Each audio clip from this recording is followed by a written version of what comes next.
بسم اللہ الرحمن الرحیم، السلام علیکم ورحمۃ اللہ۔ امریکہ اور اسرائیل نے ایران کے اوپر جو حملہ کیا ہے اس کے بعد انہیں اندازہ ہی نہیں تھا، انہوں نے اتنا بڑا بلنڈر کیا، اتنی بڑی مس کیلکولیشن کی ہے۔ انہیں اندازہ ہی نہیں تھا کہ اتنا خطرناک اور خوفناک قسم کا جو ریاکشن ہے وہ ایران کی طرف سے آئے گا۔ انہوں نے سوچا ہی نہیں تھا۔ ان کے پاس جو انٹیلیجنس کی معلومات تھی اس کے اندر تو یہ تھا کہ ایران تو بڑا کمزور ہے، ایران تو بڑا ویک ہے۔ اور دیکھیں، آپ ذرا امیجن کریں، آپ وہ پورا سین سمجھیں، پورا سین دیکھیں کہ جب ایران نے حملہ کیا تو ایران کی جانب سے ود ان منٹس تمام کی تمام جو امریکی بیسز موجود ہیں، وہ چاہے قطر کے اندر ہے، کویت کے اندر ہے، یو اے ای کے اندر ہے، سعودی عرب کے اندر ہے، یا پھر بحرین کے اندر ہے، ان کو نشانہ بنایا۔ بلکہ اسرائیل کو بھی اس وقت ایران کے میزائلوں نے تباہی اور بربادی بھیج دی ہے، اور ایران نے اسرائیل کے شہروں کو بھی نشانہ بنایا اور امریکی فوجی اڈوں کو بھی۔ لیکن سب سے جو حیران کن قسم کی، اور آپ سمجھیں کہ امریکہ کے لیے، اسرائیل کے لیے پریشان قسم کی جو صورتحال پیدا ہوئی، جو ان کو سمجھ نہیں آئی، جو یہ اس بات کو انڈرسٹینڈ نہیں کر سکے کہ ایران نے جو حملہ کیا یہ اس کو روکنے میں مکمل طور پر ناکام رہے۔ ایک تو یہ کہ اندازہ نہیں کر سکے کہ ایران کے پاس کس قسم کی میزائل موجود ہیں، ایران کے پاس کس قسم کی میزائل ٹیکنالوجی موجود ہے۔ ایک تو ان کے پاس یہ انفارمیشن نہیں تھی، دوسرا یہ کہ اس کے مطابق یہ اپنا ڈیفنس سسٹم بھی قائم نہیں کر سکے، جس کا نتیجہ یہ نکلا کہ ایران نے جب حملہ کیا اپنے میزائلوں سے، اس نے بھرمار کر دی، اس نے فضا کو میزائلوں سے بھر دیا۔ ادھر سے جیٹ طیارے حملہ آور ہو رہے تھے ایران کے اوپر۔ ایران نے دیکھے پورا جو ایران کے اوپر حملہ کیا گیا، اس کا انتقام، اس کا بدلہ جو ہے بڑے ہی زبردست انداز سے لیا ہے۔ ایران نے کیا کیا؟ ایران نے امریکہ کے فوجی اڈے اور ایران نے اسرائیل کے شہروں کو نشانہ بنایا۔ اب جو پریشان کن صورتحال پیدا ہوئی وہ یہ کہ امریکہ کے فوجی اڈے ایران کے میزائلوں کو روکنے میں ناکام رہے۔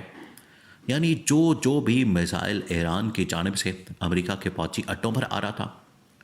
ایران کی جانب سے اسرائیل کے اندر آ رہا تھا،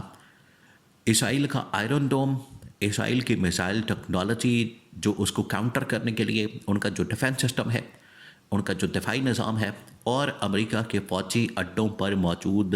جو دفاعی نظام ہے، ان کا جو ڈیفنس سسٹم ہے، مکمل ناکام ہو گیا۔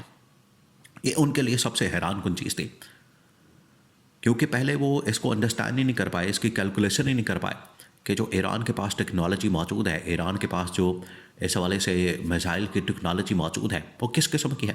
دوسرا یہ کہ جو ایران نے ان کے اوپر حملہ کیا، یہ امیجن ہی نہیں کر پائے کہ وہ کس قسم کے میزائل ہیں، ان کو روکنے میں ناکام رہے، جس کی وجہ سے تباہی اور بربادی پھیرتی ہے ایران نے اس وقت یہ ان علاقوں کے اندر، جہاں جہاں بھی امریکہ کے فوجی اڈے موجود ہیں وہاں پر بھی، اور اس کے علاوہ جو اسرائیل کے اندر۔ اب آپ ذرا 2 منٹ کے لیے فوکس کریں اس بات کے اوپر، کیونکہ آپ نے پورا سین سمجھنا۔ یہ جو ایران کو ایک ویک گورنمنٹ یا ایک ایسی ویک حکومت یا ایک ایسا ویک ملک، کمزور ملک سمجھ کے بیٹھے تھے کہ ہم اس کو کھا جائیں گے، اور لاسٹ ٹائم جو حملہ کیا گیا تھا اس کے نیوکلیئر جو سائٹس ہیں، نیوکلیئر جو پلانٹس ہیں، ان کو ہم نے نشانہ بنایا، ختم کر دیا۔ لہٰذا ہم نے ایران کی ریڑھ کی ہڈی توڑ دی ہے، یعنی کہ ایران کو مکمل طور پر ختم کر دیا۔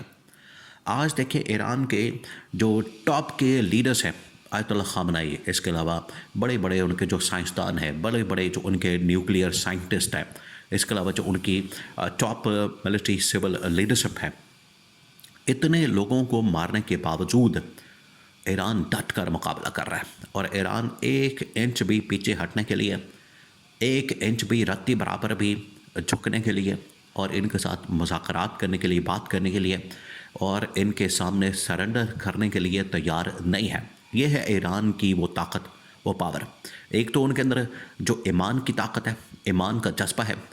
وہ جو اصل میں ایک طاقت ہے نظریاتی سوچ کی، جو عمران خان، دیکھیں عمران خان یہی بات کرتا تھا پاکستان کے اندر بھی، جو اس نے نظریاتی سوچ اور ایمان کی طاقت اور ایمان کا جو جذبہ پیدا کیا، اس کا کوئی مقابلہ نہیں کر سکتا۔ اس کا مقابلہ نہ میزائل کر سکتے ہیں، نہ ٹیکنالوجی کر سکتی ہے، نہ ڈرون کر سکتے ہیں، نہ ٹینک کر سکتے ہیں، نہ کچھ اور کر سکتا ہے۔ یہ ایسا جذبہ ہوتا ہے تو ایران کے پاس وہ جذبہ موجود ہے، تو ایران نے اسی جذبے کو سامنے رکھتے ہوئے اسی طاقت کا بھرپور استعمال کیا، اور ایران نے جو حملہ کیا اس میں یو اے ای کے اندر جو امریکہ کی ملٹری بیس موجود ہے، اس کے علاوہ یو اے ای کے علاوہ قطر کے اندر، سعودی عرب کے اندر جو امریکہ کی ملٹری بیسز موجود ہیں ان کے اوپر حملہ کیا، اور امریکہ نے سوچا بھی نہیں تھا کہ اتنا تابڑ توڑ قسم کا حملہ ہوگا، جس کو روکنا، جس کو ناکام بنانا ان کے پاس میں نہیں ہوگا، اور وہ نہیں روک سکے، ان کے میزائلوں کو روکنا وہ ناممکن ہو گیا۔ یہی انہوں نے سمجھا تھا کہ جیسے ہی حملہ ہوگا تو ہم روک لیں گے، لیکن وہ روکنے میں ناکام رہے۔ انہیں اندازہ ہی نہیں تھا کہ اتنے طاقتور میزائل ہوں گے۔ ڈیفینس سسٹم مکمل طور پر ناکام ہو گیا، جس کی وجہ سے تباہی اور بربادی اس وقت تمام امریکی فوجی اڈوں اور ایران نے جہاں جہاں سے بھی میزائل لانچ کیے گئے، ایران نے پہلے بتا دیا تھا کہ میری طرف آپ نے نہیں آنا، حملہ نہیں کرنا، مجھے چھیڑنا نہیں ہے، آپ نے ٹارگٹ نہیں کرنا، اٹیک نہیں کرنا۔ جیسے ہی ایران کے اوپر اٹیک کیا گیا تو ایران نے جو جوابی اٹیک کیا، وہاں جہاں سے یہ میزائل لانچ کیے گئے یا جہاں سے لڑاکا طیارے اڑائے گئے، یو اے ای سے اڑائے گئے، سعودی عرب کے فوجی اڈے سے اڑائے گئے، قطر سے، کویت سے یا پھر اور علاقوں سے۔ اس کے علاوہ جو اسرائیل کی بندرگاہ ہے، اسرائیل کا جو فوجی اڈا ہے، وہاں سے جو اڑائے گئے، اس کے بعد ایران نے ان تمام جگہوں کو ٹارگٹ کرتے ہوئے، نشانہ بناتے ہوئے ان کو تباہ و برباد اور راکھ کا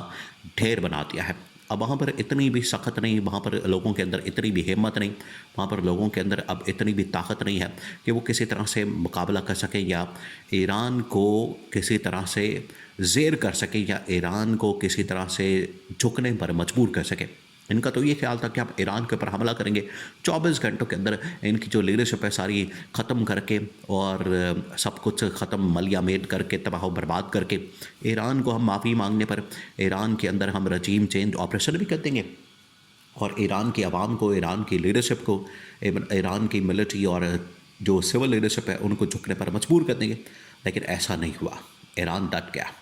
اور 24-48 گھنٹے گزرنے کے باوجود ایران بھرپور انداز میں مقابلہ کر رہا ہے، اور مقابلہ بھی اس قسم کا کہ اس کی جانب سے آج بھی میزائلوں کی بھرمار ہے، اور جتنے بھی فوجی اڈے امریکہ کے یا پھر اسرائیل کے یہاں پر موجود ہیں وہ تباہ و برباد ہو چکے ہیں۔ اب وہاں پر اتنی سخت نہیں، ان کے اندر اب اتنی پاور نہیں، ان کے اندر اب اتنی طاقت نہیں، ان کے اندر اب اتنی صلاحیت نہیں رہی کہ وہ جواباً ایران کے اوپر حملہ کر سکیں، کیونکہ مکمل تباہی اور بربادی اور راکھ کا ڈھیر۔ اب سیٹلائٹ امیج جو جاری کیے گئے ہیں بڑے بڑے میڈیا آؤٹلیٹس کی جانب سے، وہ سیٹلائٹ امیج اس بات کا ثبوت ہے، وہ سیٹلائٹ امیجز وہ یہ ثابت کرتے ہیں کہ کتنی تباہی اور بربادی کھڑے کھڑے انہوں نے تمام کے تمام جو جہاز تھے، جو امریکہ کے، اسرائیل کے لڑاکا طیارے ایران کے اوپر حملہ کرنے کے لیے وہاں پر کھڑے کیے گئے، تیار کیے گئے، فوجیوں سمیت، پائلٹ سمیت تمام کے تمام زمین بوس ہو گئے ہیں، راکھ کا ڈھیر بن گئے ہیں۔ وہاں پر اس وقت تباہی اور بربادی نظر آ رہی ہے، جو کچھ ٹائم پہلے، کچھ گھنٹے پہلے وہاں پر جو تیاریاں ہو رہی تھیں وہ اس وقت تباہی اور بربادی کا منظر پیش کر رہی ہے۔